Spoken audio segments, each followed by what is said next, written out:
the roles and responsibilities of the Money Laundering Reporting Officer. Hello, my name is Mark Andrews, and I'm delighted to be here on behalf of Redcliffe Training to give you a brief description of our webinar on the roles and responsibilities of the MLRO. The webinar can be delivered in either 2 half days or in a whole day if time and resources permit, and will cover a number of key areas, starting with the role of the MLRO, looking at how the MLRO's roles and duties are completed, how you keep up with the ever-changing rules, managing the risk of money laundering, particularly as in most institutions there is a zero tolerance, which means you're not managing the risk per se, you're avoiding the risk in the first place. Accounting for people risks and potential abuses. In simple terms, a good MLRO is able to convince all business units that financial crime compliance matters, must be part of business as usual, and is a responsibility that is expected of all regulated firms in return for being given a license to conduct their trade. The MLRO is a critical and probably one of the most critical roles when it comes to financial crime compliance.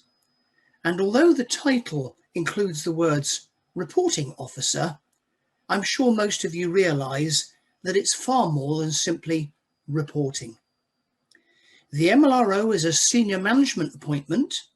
In smaller firms, this role is sometimes combined with the head of compliance, but whoever that individual is, he or she is the driving force, the difference between success or otherwise of an effective, compliant, and commercially sound financial crime compliance process. Very much like the Sergeant Major in the Army.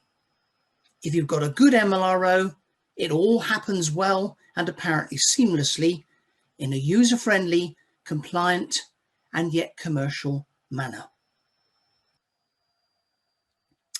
What makes a good MLRO?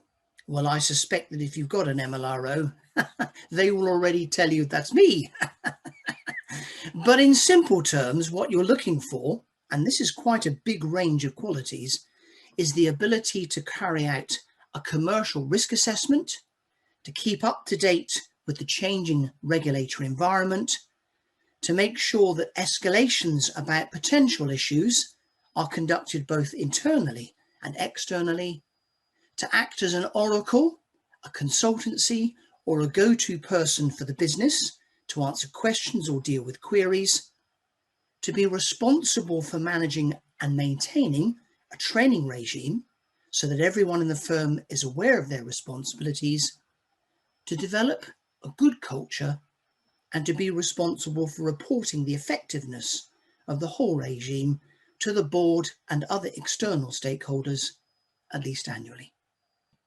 Well, I hope you found this very brief overview interesting, and if you did, please do feel free to contact us at Redcliffe Training using either of the 2 methods set out below.